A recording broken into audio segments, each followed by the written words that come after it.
You sit in the dim glow of your screen, the world outside a blur of notifications and half-heard conversations. Your mind, a vast ocean, yearns to dive deep into ideas that twist like ancient roots, questions that echo in the silence. But then, a ping, a scroll, a fleeting thought derails you, pulling you back to the surface, gasping. Have you ever felt that pull, that invisible tether binding your thoughts to the chaos around you? Like a lighthouse keeper in a storm, you strain to focus, yet the waves of distraction crash relentlessly. In this frantic world, where attention is currency and silence a luxury, deep thinkers like you navigate a hidden battlefield. You possess the gift of introspection, the ability to see patterns where others see noise. Yet, this very depth can feel like a curse amid the endless buzz. Social media's dopamine drips, work's relentless demands, life's unyielding rush. What if the chaos isn't just an enemy, but a forge? What if thriving means embracing the storm, not escaping it?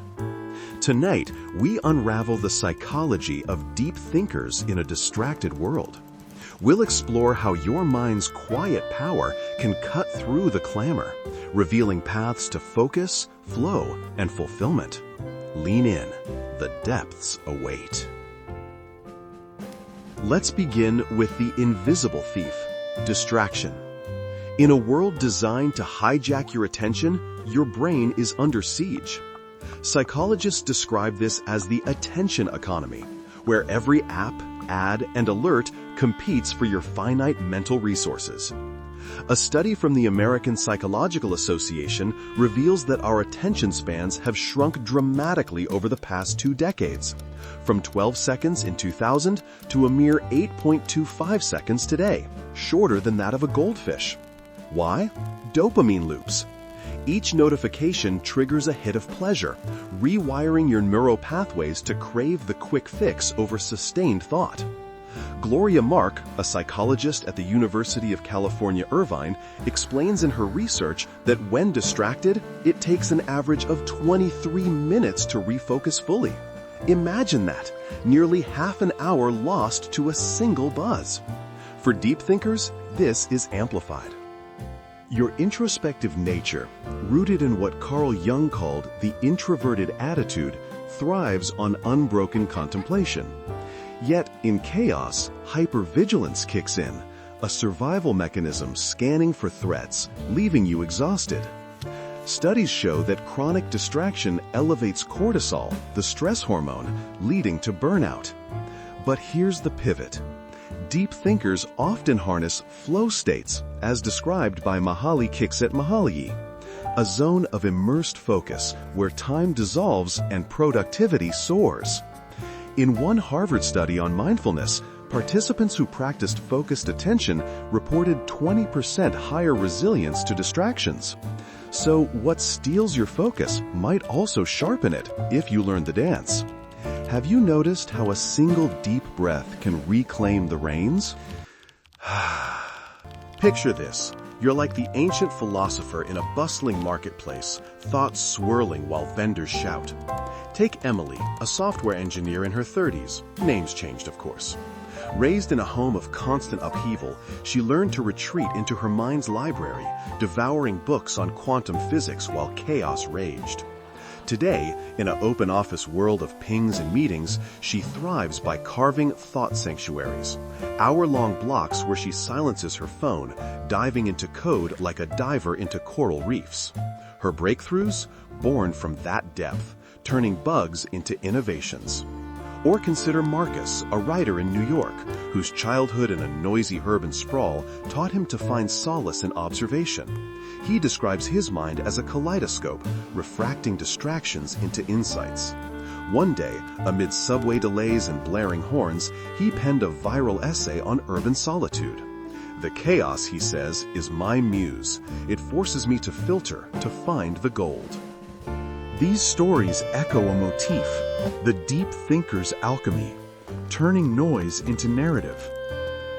And then there's the metaphor of the oak tree in a gale. Its roots dig deeper as winds howl, not despite the storm, but because of it. Like you, perhaps, journaling through a breakup, transforming pain into poetry. Rhetorical question: what if your distractions are not interruptions, but invitations to deepen? As adults, deep thinkers embody a beautiful paradox. Your sensitivity to the world fuels profound empathy, yet it can breed resentment toward the superficial. You might notice hyper-independence, a shield forged in distraction's fire, trusting only your inner compass, avoiding the shallows of small talk. But this can manifest as isolation, a quiet resentment bubbling when others skim the surface while you plumb the depths. Consider the kindness paradox. Your depth makes you a confidant, absorbing others' chaos like a sponge. Yet, without boundaries, it becomes self-destruction, draining your reserves. Jung warned of this in his writings. The meeting of two personalities is like the contact of two chemical substances. If there is any reaction, both are transformed. In a distracted world, deep thinkers often transform into caretakers, hyper-vigilant to emotional undercurrents, but at what cost? Research from Northeastern University links shrinking attention to increased anxiety, especially for introspective types who internalize the noise. The motif returns. What saved you in childhood, retreating inward, now imprisons you in overthinking. You thrive in structured chaos, like brainstorming sessions where ideas collide, but falter in aimless scrolling. The paradox? Your depth equips you to lead in crisis, solving complex problems others overlook. Studies on leadership show deep thinkers excel under pressure, their analytical minds turning turbulence into strategy. Yet, without self-care, it spirals into workaholism, that American badge of honor masking exhaustion. Rhetorical question: are you thriving or just surviving the storm? Your depth often sprouts from childhood soil rich in complexity. Perhaps a parent lost in their own distractions, leaving you to ponder alone, like staring into eyes that see but don't connect. This conditions what psychologists call parentification of the mind, where young deep thinkers assume emotional loads, rewiring the nervous system for vigilance. Origins matter. Innate traits like high sensitivity, affecting 15 to 20% of people per Elaine Aron's research, amplify distraction's impact, making sounds and stimuli feel like thunder. Deeper still, neuroplasticity. Chronic chaos reshapes your brain, strengthening pathways for quick shifts, but weakening sustained focus. A study in psychological science found that multitaskers perform worse on cognitive tasks, their brains fragmented like shattered glass. Impacts ripple. Physically, elevated stress hormones erode sleep. Emotionally, it fosters a cycle of avoidance, where depth becomes avoidance of the superficial. But here's hope. The brain rewires with intention. Practices like meditation rebuild focus, as shown in fMRI scans from mindfulness studies. Your origins don't define you. They inform the path to thriving. Motif echoed: the chaos that shaped you can be reshaped by you. As we surface from these depths, recall that initial pull, the ocean of your mind amid the storm. What fractured you then, the distractions that scattered your thoughts, now holds the key to wholeness.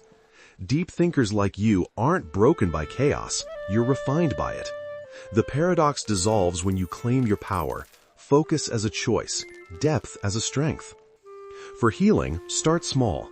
Practice monotasking, 10 minutes of undivided attention, as psychologist Johann Hari suggests in his work on stolen focus. Engage in inner dialogue.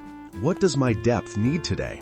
Set boundaries, like digital detoxes, to protect your sanctuary. Mindfulness apps, grounded in research showing reduced cortisol, can anchor you. Remember Jung's wisdom: who looks outside dreams, who looks inside awakes. Thriving isn't absence of chaos, it's dancing within it. If this resonated, stirring echoes in your soul, subscribe for more deep dives into the human mind. Share your story below. What distraction have you turned to gold? Until next time, breathe deep. The world needs your depth.